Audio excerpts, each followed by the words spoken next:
Mga kahuwan, panoorin ang video na ito upang alamin ang pinaka-latest na balita tungkol sa lagay ng panahon at bagyo update today.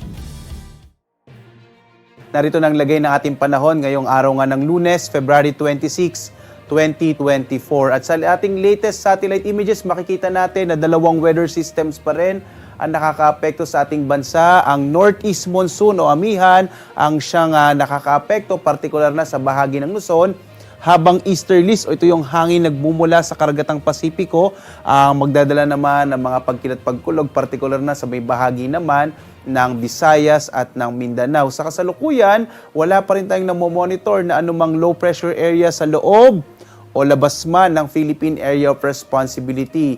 Posible hanggang sa pagtatapos ng buwan ng Pebrero ay wala tayong nasang bagyo na papasok o mabubuo sa loob ng PAR.